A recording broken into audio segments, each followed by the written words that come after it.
You're watching The Experience, Comic Culture and Sales, streaming live daily to Facebook, YouTube, Twitch, and Twitter.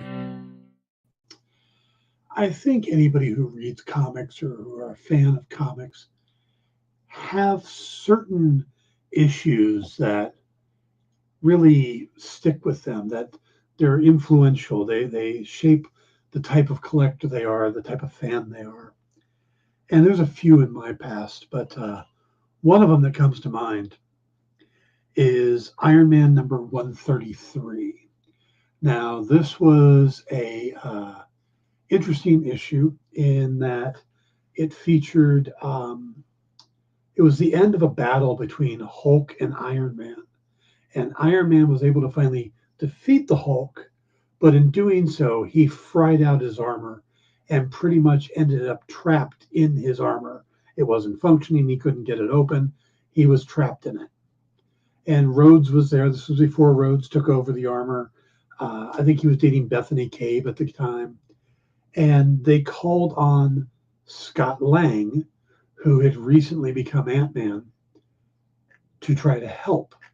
Now, if it was Hank Pym or Reed Richards or something like that, they would have come up with some scientific doohickey to open up the suit.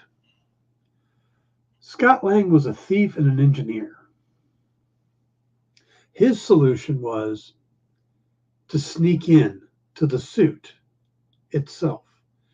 And he shrunk down and he goes in through the jets on the boot jets. He fights his way into the little opening on the boot jets. And at one point he says, because this is better than the other possible entry that we're not going to talk about, which is to insinuate that there is some form of opening for Tony to use the bathroom. That aside, as a kid, I loved this issue. It was scientific. It was tense because Tony was running out of air. He's sweating in his suit. Everybody's worried. I don't think they even know it's Tony. So this is when he was still a secret identity. And Scott is in there, and he's fighting off the suit's defenses, which I don't know why they're working if the suit isn't working. But all this stuff is going on, and Scott has to make his way through the internal workings of Iron Man's suit. Now, we've seen him do that since then. It's part of the MCU. It's popped up a lot of places. But to the best of my knowledge, this is the first time we see this. It's like Journey into the Body, Human Body, or whatever that movie was when years and years ago about the scientists going into, or The Incredible Journey, I think it was called. Fantastic Voyage. There you go. Where they go inside the human body. Well, this was going inside Iron Man's suit. And I just remember always loving that comic. It's one I read over and over and over again. And it comes to mind today because I was on social media and Bob Layton posted that image. Layton was one of the people that worked on the book. He and David Michelini wrote it. Jerry Buckingham, Jerry Bingham. Jerry Bingham penciled, and then Bob also inked it. So he posted this picture. And I got all those warm, fuzzy feelings again. And then I noticed the other thing that Bob Layton had posted. That the book came out 43 years ago. And all I could think of was, F you, Bob. Stay tuned for the Dan Wickline Show.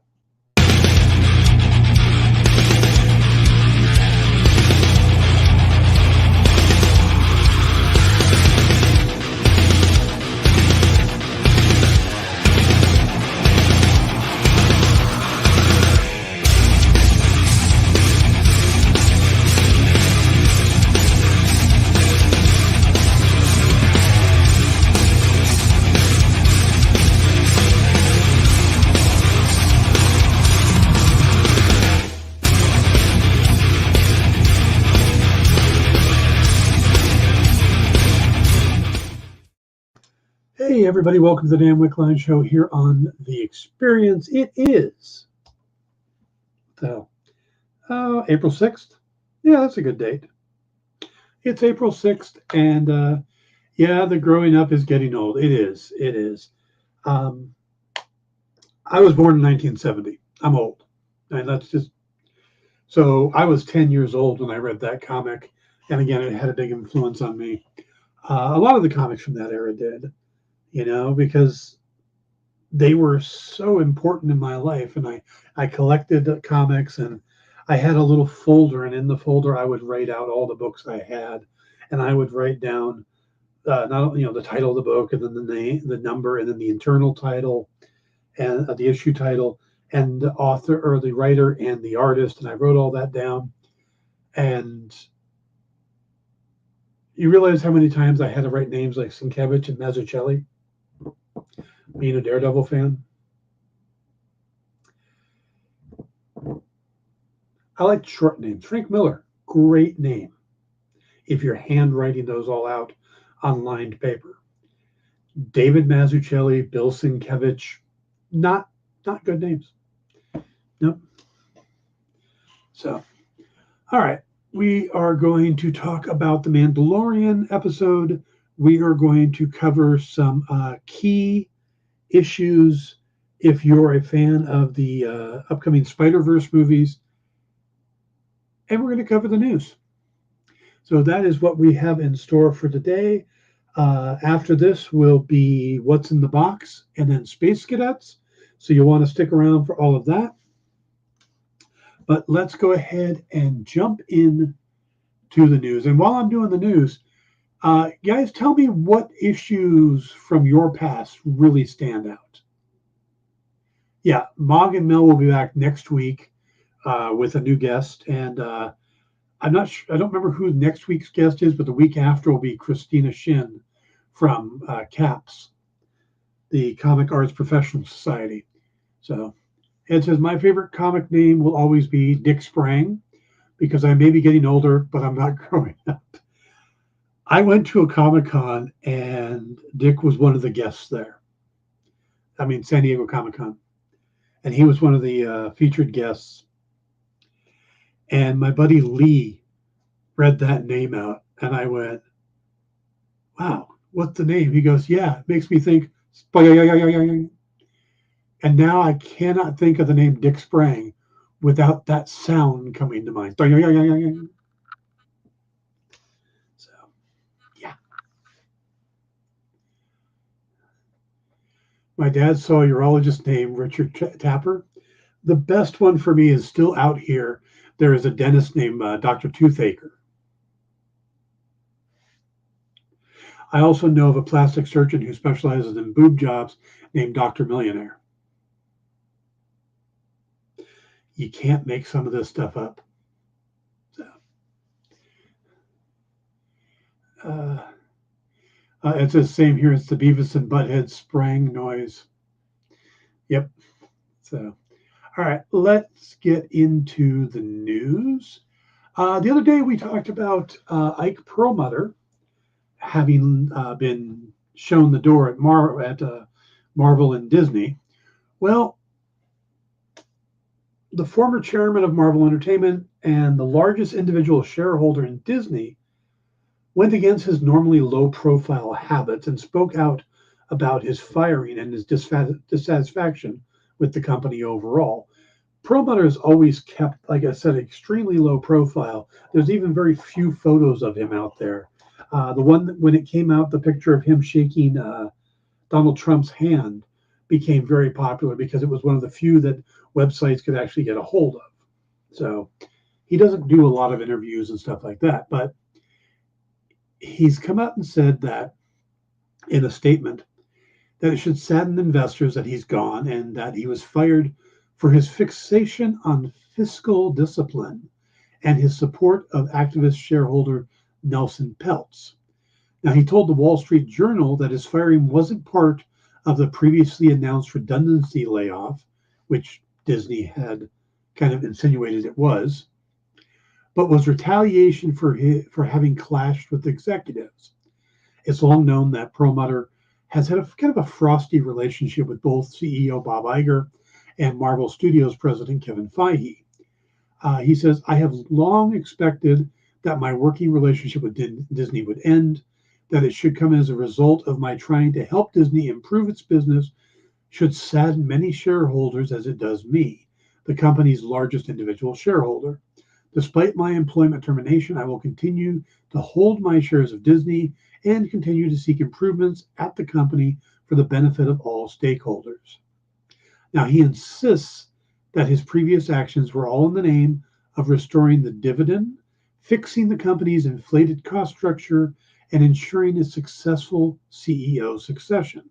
Bob Iger tried to leave. Bob Chapek didn't work out. They had to bring him back. They're still trying to find the next CEO. Now, Perlmutter, who sold Marvel to Disney for $4 billion and holds about $3 billion in Disney shares, said that despite his employment termination, he would continue to hold. Okay, I guess I repeated that. I wish only the very best for Disney stakeholders, its employees around the world, its millions of devoted fans and customers, its brilliant creators and contributors, and its many shareholders like me.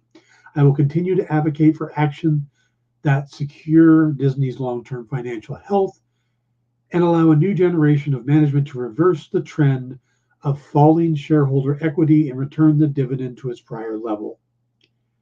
This is pretty much him coming out and saying, it's not me, it's them. And I was just trying to fix things.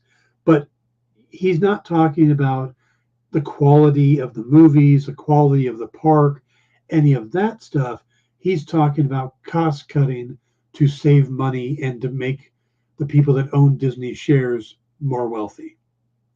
So I don't know. I don't think I can get on his side on this one. You know, Iger has been great about putting out good product and that being the solution. And I think I'm with Iger on this one.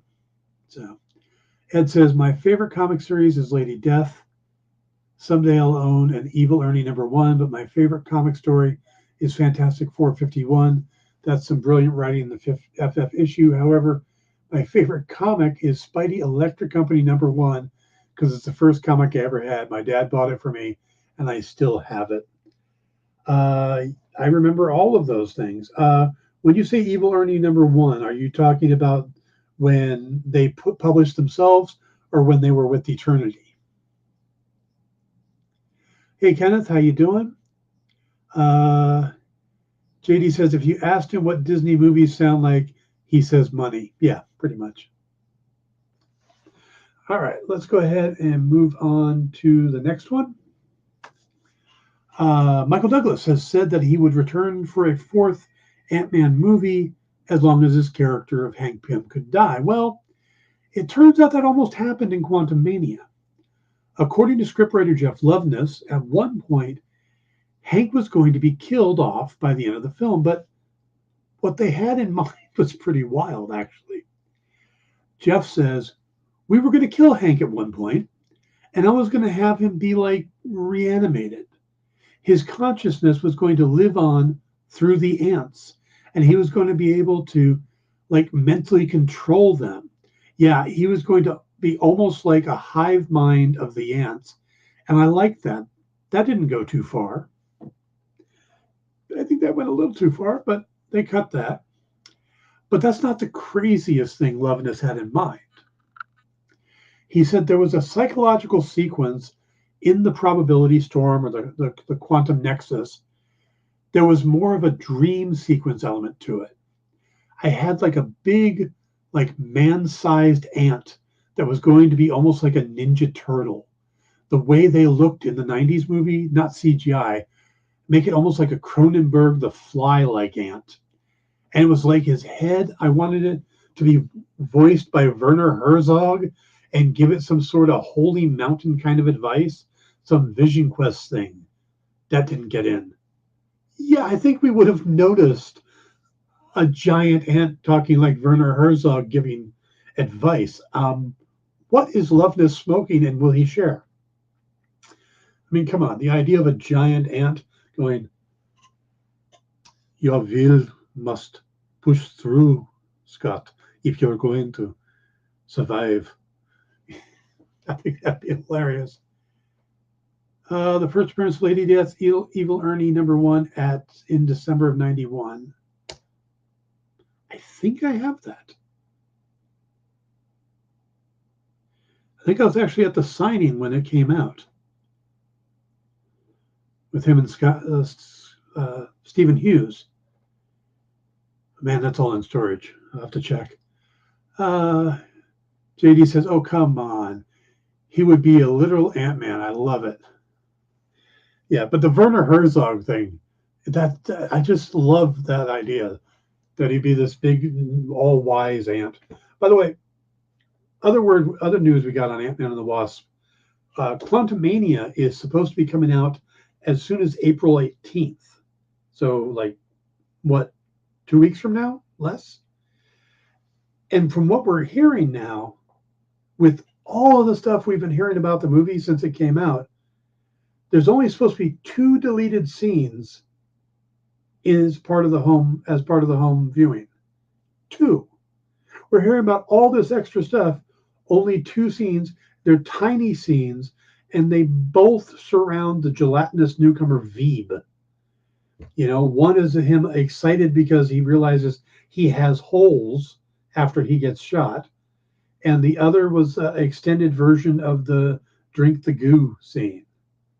So I don't know why Marvel is going, no, you can't see any of the extra scenes unless they're worried that people will see the deleted scenes and go, you should have done that, not this. By the way, at some point, Marvel Studios is going to need to tell us which Earth they're on. We know the Marvel Comics universe is designated Earth 616 in the multiverse, and they had early on established that the MCU was Earth 199999. Don't know why they needed all the nines, but that all started to change in Spider-Man Far From Home when Mysterio called this Earth, or the Earth they were on, Earth 616. And they also mentioned Earth 616 in both Loki and Doctor Strange in the Multiverse of Madness. And while it's not technically part of the MCU, Spider-Man Into the Spider-Verse established that Peter B. Parker, the dad bod Spider-Man with the sweatpants, that he was from Earth 616. And then the new trailer for Spider-Man Across the Spider-Verse has Miguel O'Hara going off about a lot of things, and one of the things he talks about is a Doctor Strange and a nerdy Spider-Man from Earth 199999 that sounds a lot like Tom Holland's Spider-Man. Now, this may not seem important to most people, but if the MCU is designated the same as the comic universe, then they can't really be both part of the multiverse or the Spider-Verse, whatever you want to call it. Because, you know, if they're both 616 and they're different, then they can't be the same. So if the MCU is Earth 1999, then it can exist at the same time that 616 does and just be different versions of, yeah, I know I'm going nerdy here, but you know, some fans out there are really confused and angry about it. So I think they need to kind of figure out what they're doing and stick with it. So, all right, we got some Russell Crowe news. Now, Russell Crowe, of course, was in Thor: Love and Thunder, and while his character could come back, no one has talked to him about it yet. So, you know, I don't know when we'll see a payoff for the Hercules end credit scene, but Russell's talking about his other Marvel character, this one in the upcoming Kraven the Hunter. Now, we don't know what role he has, but he's been talking, and we found out first that he got along really well with the Kraven director, J.C. Chandor. He says, yeah, I mean, I got on with J.C. very, very well. We sort of like dined together a few times off set, and I'm pretty easy to say we're mates. So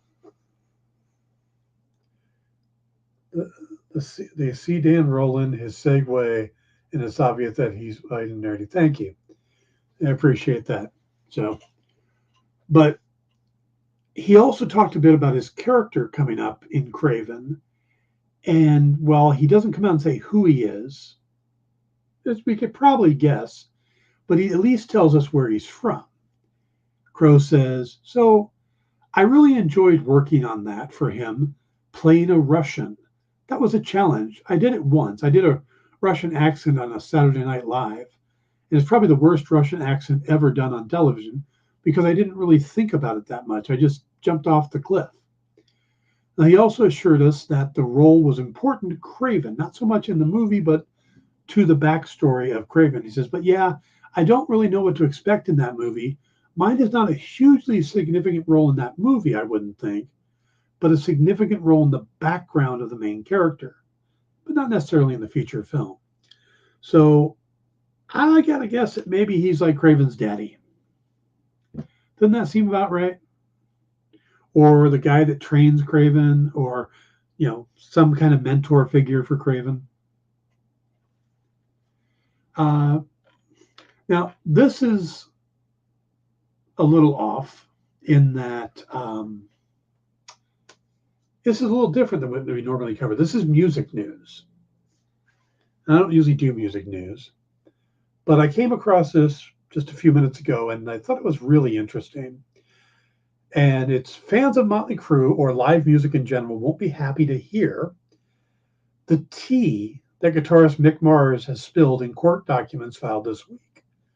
According to Mars, all of bassist Nikki Sixx's parts over the last tour were pre-recorded. He says that Sixx didn't play a single note on the entire U.S. tour. He also claimed that part of Vince Neil's vocals and part of Tommy Lee's drums were recorded as well. Now, to back this up, Sixx, fans have footage and stuff of Sixx pumping his fist in the air when you could clearly hear the bass being played, even though his strumming hand was up here. And you can do hammer-ons, but you can obviously tell when it's a hammer-on. So he wasn't playing. And also there's footage of Tommy Lee walking to his drum kit while a song has started that has drums in it. And you hear the drums. So now this has all come up because Mick Mars is suffering from something called ankylosing spondylitis, which basically it's an ailment that will cause vertebrae in your spine to fuse together and decrease the your mobility. Now, he was supposed to come on and do 12 dates on this last tour. They ended up extending it to 36, and he played all of them. But, he was in constant pain the whole time. And he told his bandmates and his manager that that was it. He was done. Well, Nikki Sixx kind of started, and this is the way Mick Mars describes it, starts gaslighting him, telling him, oh, you missed these notes, you missed those notes, you're playing the wrong chords, all to the idea that he wasn't pulling his own weight, even though he was the only one playing live, fully. And he was doing this because Nikki was pushing to have Mick kicked out and to take his percentage of the band. Well, Mick doesn't want to walk away from tens of millions of dollars, so there's a big court thing going on. Now, they're not doing a lawsuit, they're doing a arbitration. But all of this was paperwork filed to get Mick access to the band's records so that he can properly go into arbitration. So this is going to get ugly. So if you're a fan of Motley Crue, this is definitely not home sweet home. So, all right, we're going to do a quick break. We'll come back and talk The Mandalorian. Be right back. Why was Princess Zelda sad after watching a bunch of YouTube videos? She couldn't find the link in the description. We'll stop if you subscribe to our YouTube channel. It's super easy. Click subscribe and click the bell when you do, And thanks for supporting the EXP. To be continued. 3 little words that hold the secret to the next great story. 3 words that will thrill you, confound you, give life to new possibilities. Every variation of To Be Continued is a promise of adventure, a promise of excitement, a promise of unseen wonders and unexplored worlds. A promise that every issue you read makes you a part of a never-ending journey. And behind every page, there will be an unopened door waiting for you. This story to be continued at your local comic book shop today. Visit comicshoplocator.com today.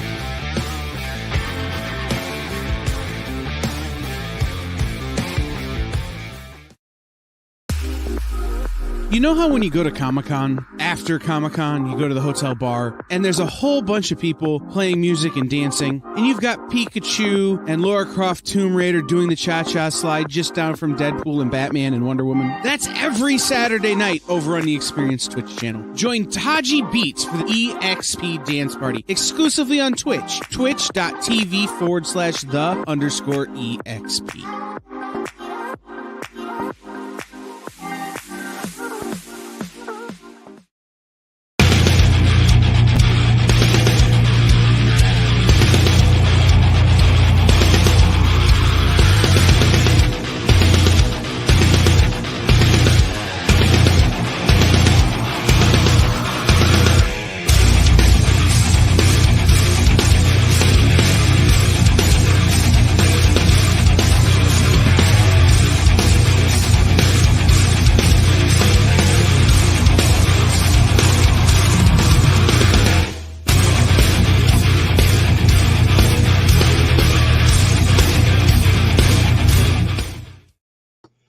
Hey everybody, welcome back to the Dan Wickline Show here on The Experience. We were just talking about accents and dialects, and it's funny, Russell Crowe talked about how bad his Russian accent was on Saturday Night Live.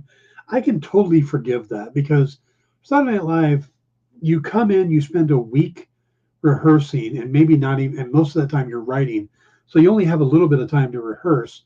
So of course you're going to go to the stereotypical Russian accent, which is the big burly man. Da, I drink vodka and I have fun with big heady women. I mean, that's where you go with the Russian accent. But if you're in a movie, you're going to have a dialect coach.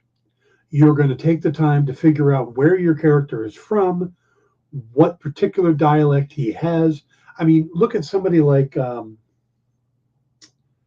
Daniel Craig when he does the Benoit Blanc role.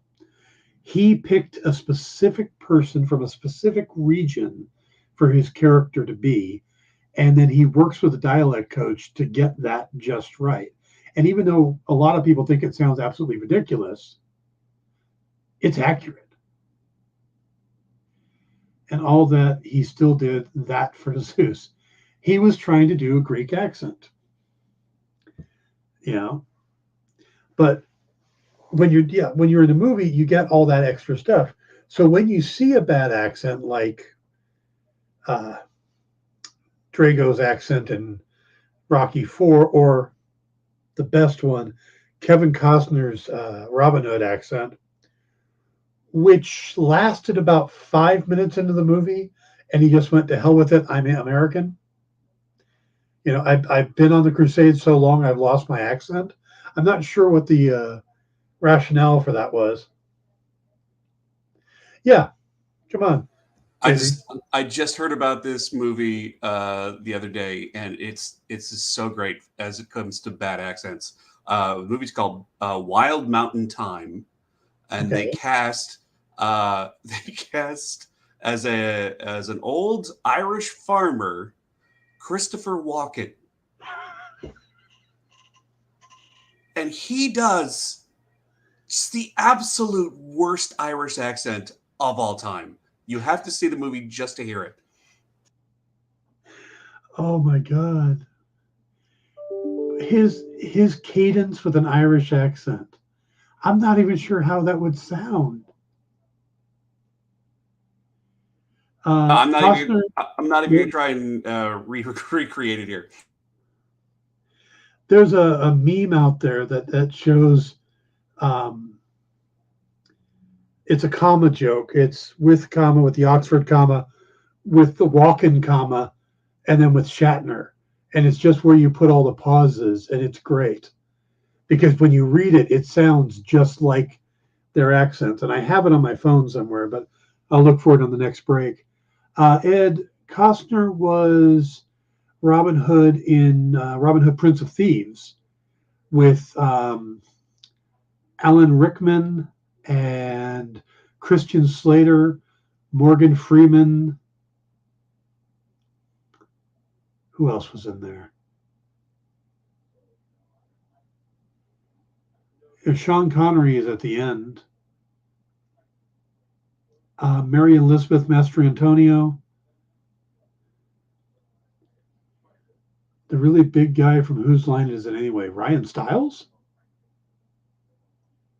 Ryan Stiles was in No. The British version is this big. The guy who played Friar Tuck. Oh, yeah. You're talking about Mike. Yeah, I know who you're talking about, Mike.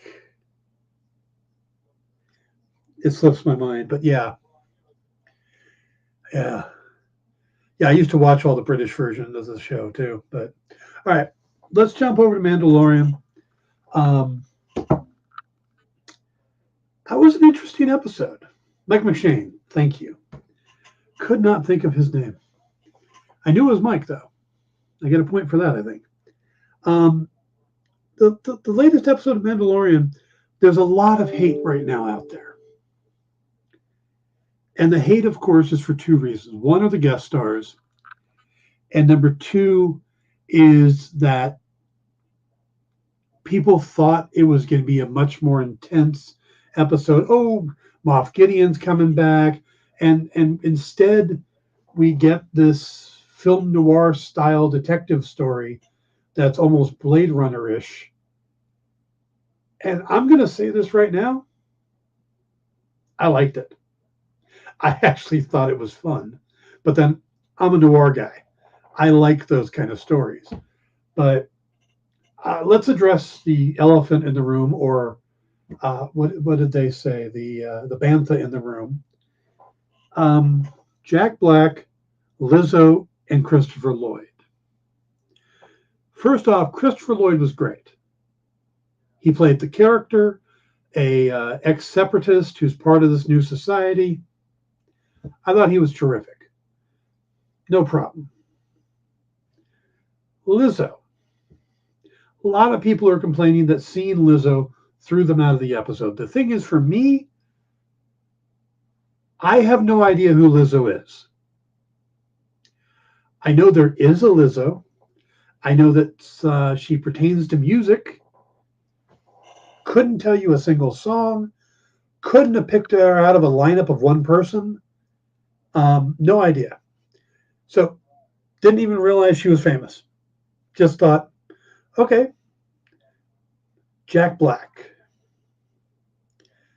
Jack Black, on the other hand, did take me out of the episode for a minute because he played Jack Black. Now, I know he can play other things somewhat. I don't think he tried. He just played Jack Black. Mind you, magnificent beard. That was a cool look. But had he played it just slightly more serious, I think it would have worked. But he was a bit too Jack Black. He needed to play a character and didn't. Just took a DNA test. Turns out I'm 100% that Jedi. Has Christopher Lloyd ever not been great? No, he hasn't. He's always been spectacular. Oh, Lizzo reference. Again, like I said, you could have put her standing in front of me and go, pick out Lizzo, and I'd go, her? Maybe? Yeah, no idea. So thought she did fine. I thought she was, showed a real affection towards Grogu. I love that he helped her cheat at the croquet style game. I like that. I like that there was this whole society that built up on. I mean, it really was suddenly Blade Runner, with replicants and stuff. And I didn't have a problem with any of that.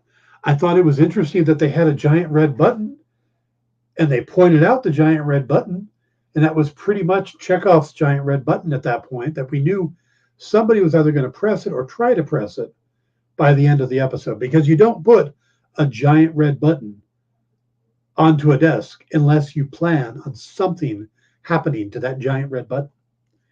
So we knew that was going to be involved, and I think I didn't put it all together, but I was just having fun. Normally I can figure out mysteries like that. He say you Mandaronian? Are you doing more Lizzo references? No, it's Blade Runner. Oh. He say you Blade Runner.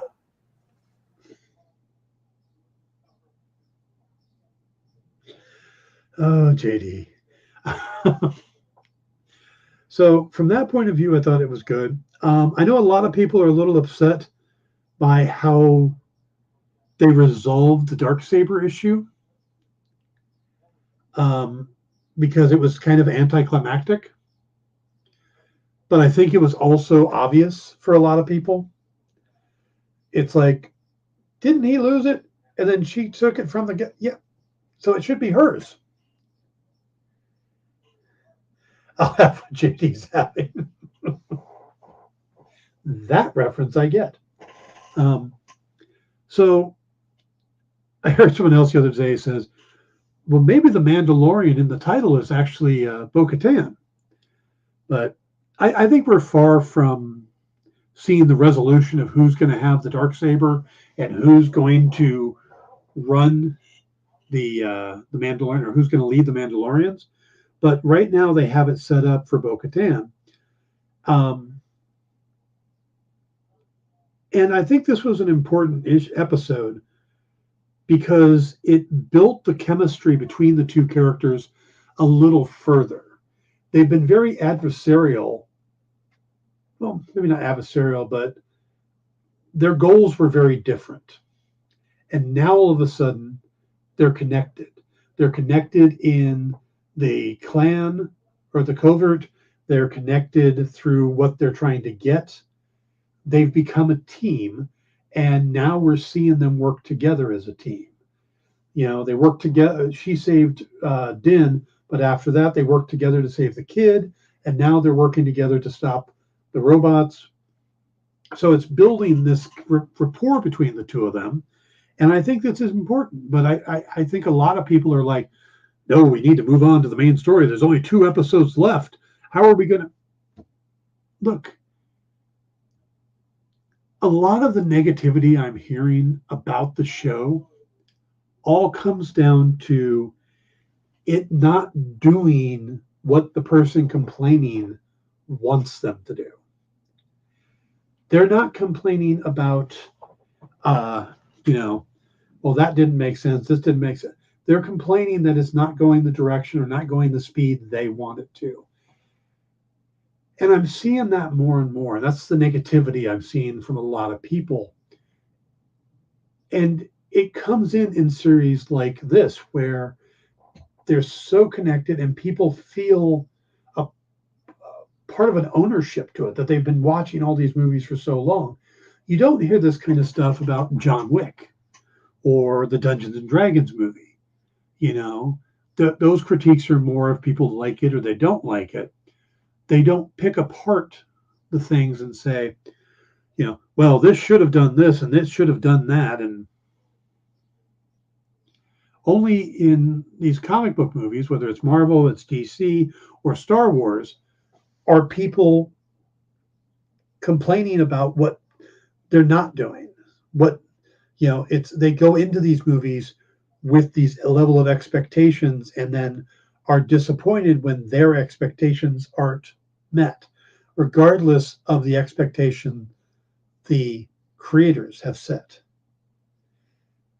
And I think that's why there's a lot of negativity towards these movies now. All of a sudden, they've become so successful that they're on the other side where people are expecting them to fail and expecting them to do certain things. And when they don't, then they come out against them.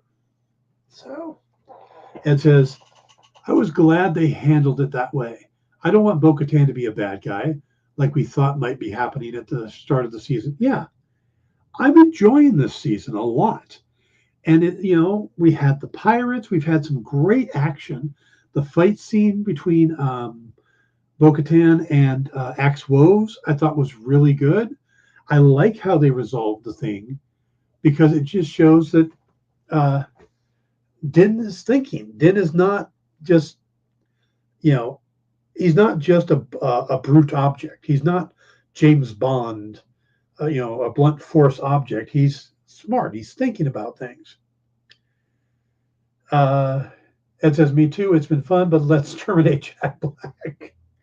Yeah, we don't need Jack Black back. That I'm good with them that there, but I do think that this has been a fun season, and I'm really curious where it's going to go next. But they've been doing this constantly, where it's like, end of season 2, we got Luke Skywalker. Oh my God, this is great. And then they resolve the whole Luke Skywalker thing in another series, and people are complaining about that. It's like, I don't know, it's like getting 2 free episodes of Mandalorian. That wasn't that bad. And how many people aren't watching Book of Boba Fett if they watched Mandalorian? I don't know. It just seems that a lot of people are complaining to complain. And it's starting to get on my nerves. I mean, there's a couple video guys or a couple YouTube guys that I used to watch a lot.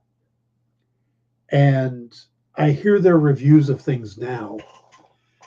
And they're very negative. And they start off by saying stuff like, well, the Marvel series have been real hit or miss for me, or the Star Wars stuff has been really hit or miss for me. And, I didn't like this one and I didn't like that one. And this one was okay. It's like, what those have to do with what you're reviewing? Did you sit down, you watched the show, you either enjoyed it or you didn't? You can say why or why not. But if you're giving me a list of reasons why you didn't like it because they didn't do the things that you wanted them to, or you don't think they're moving fast enough, those are fine critiques. But if you're constantly bringing up those things or constantly saying that, I don't like this or that, it's like, then stop reviewing it. Stop watching it. If you're not enjoying it, stop watching it. Don't hate watch things. So it says, the best episode of Boba were the Mando episodes. The rest were just too slow to follow Mando, or Boba was awesome in Mando, but not so much in his own show. I think I was fine with the Boba series. There was some weird stuff in it. I didn't understand the street gang on the Vespas, but they were doing something. I mean, they were trying something that was different. They didn't want it to be a Mando clone, and they wanted to make Boba. I mean, I think the problem is that we've all had this love for Boba Fett, which is really strange because all we ever saw of him were like 5 minutes of screen time in 2 movies, and then he was gone. So this mythos got built up in the comics, in the books, and in our imagination. So when we get Boba Fett back, it's like, oh yay, we're going to get the Boba Fett we always wanted. Well, the Boba Fett at this point is a much older guy who spent a bunch of time in the middle of a Sarlacc pit. He's a little different. What he wants is a little different. What he wants to do is a little different. He's grown up. He's grown old. He's matured. He's going to be different than what we expected him to be. So I think that's why people had a problem with that one. Oh, that's right. I did forget the animated appearance of Boba. You're right. So, all right, guys, we got one more commercial break, and we'll come back and we'll talk some key collectibles. Be right back. Did you know that every experience show, including some exclusive content, streams on Twitch? Check it out. Twitch.tv/the_EXP. Or just scan that QR code.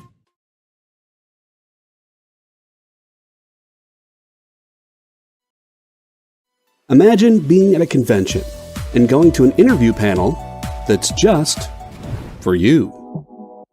No bustling crowds, no hours-long lines, just you, the moderator, and your favorite comic book creators. Well, this is pretty much that. Miss Jen sits down every week with 2 comic book creators for a live stream interview about their latest work, and you can ask them whatever you want. It's Talking Shop, Mondays at 5 Eastern on The Experience, Comic Culture and Sales. Did you know that across America there are over 2, maybe even 3 live stream producers who can't even afford Mountain Dew? Take Brian here. Brian has gone 2 weeks without a sip of Red Bull. If it goes on much longer, he may take a shower and get a real job. Situations like this are as tragic as they are preventable. Join The Experience on YouTube and gain access to special emojis and members-only streams. For less than a cup of coffee, you can keep socially awkward hermit people working from their parents' basements where they belong. Scan the QR code on the screen to join. You'll be glad you did.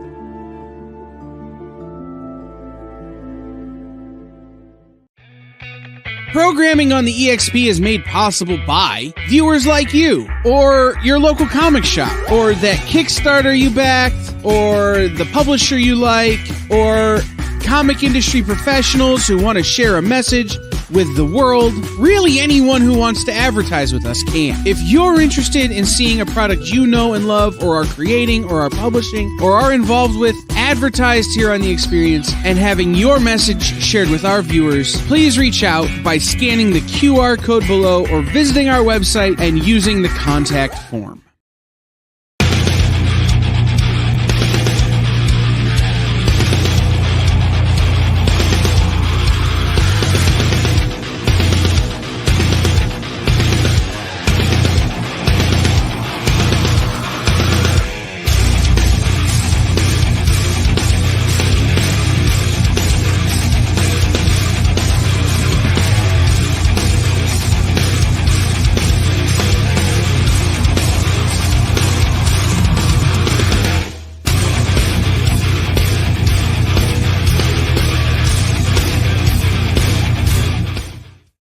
So I found that meme I was talking about. It has, well, you can probably see it. It says standard comma. You know, Bob, Sue, and Greg, they came to my house. The Oxford comma. You know, Bob, Sue, and Greg, they came to my house. The walk-in comma. You know, Bob, Sue, and Greg, they came to my house. Then the Shatner comma. You know, Bob, Sue, and Greg, they came to my house. I like that meme a lot. All right. Hey, Canada's, let's do some key collectibles, shall we? Fire through these. This is, I thought since they just had the Into the Spider-Verse and Across the Spider-Verse trailer, that we would do some first appearances of the characters from the Spider-Verse movies. So, Intro to the Spider-Verse. We start with, of course, this was the actual first appearance of the concept of the Spider-Verse. This didn't start up until 2015 when Amazing Spider-Man #9. This, of course, was like the second or third volume, but it was from Dan Slott and Oliver Copiel. And again, this is the first appearance of the Spider-Verse. High end is going for about $35, but you can still pick up a good copy for about $9, maybe a reader copy for $3. Then, of course, yeah, that Peter Parker guy. His first appearance, of course, was Amazing Fantasy number 15 back in 1962. And those prices are a little spendy. That's $695,000 for a high-end copy, $115,000 for a median copy. You're still paying $30K for a book that's going to fall apart in your hand. So, all right. Didn't one go for like a 14 mil? I'm not sure about that. Those are the current prices. I think it's the average, but. And he says, "Hey Dan, have you heard if they're going to do a second season of Rings of Power?" Yes, they are doing a second season of Rings of Power. Ultimate Fallout number 4 is the first appearance of Miles Morales, and you realize that he's only been around since 2011, so he's only 12 years old. Now his first appearance is going for $580. Median copy is about $160, and of course the low end's about $60. It's a good chance you probably have one in your collection. Edge of Spider-Verse number 2 is the first appearance of Gwen Stacy as Spider-Gwen. I didn't want to go to the first appearance of Gwen Stacy, but her as the character that we see from the multiverse. That was 2014. That goes for about $350. Median conditions about $125, $35 for a reader copy. All right. This I remember buying. Marvel Tales, Peter Porker's A Spectacular Spider-Ham from 1983. This is, of course, the first appearance of Peter Porker. High end is about $65, median is about $20. You can still pick up a reader copy for about $8. This was a lot of fun when it came out. Spider-Man Noir.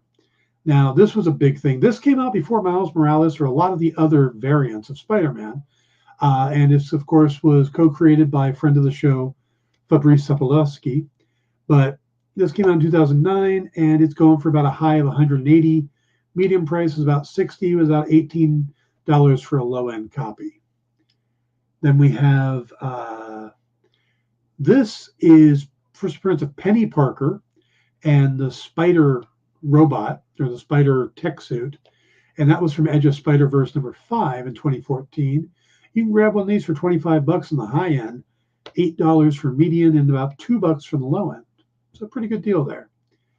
I also remember buying this one. Spider-Man 2099 number 1. I loved it when they did the 2099 stuff. First appearance of Miguel O'Hara. This is only going for about $20. Median copy, it's about $2 for a low-end copy. JD says, fun fact, Fabrice Sapolsky hates Spider-Man Noir and Marvel and wishes no one would ever ask him about it again. I don't know if that's a fun fact. Spider-Man India, who's supposed to be showing up in the movie. This first appeared in 2005. It's Paviter Prabhakar. Probably got that wrong, but you can pick up a copy of this for $3 on the high end, 2 in the middle, or 1. So, I mean, $3. Go buy the high end copy.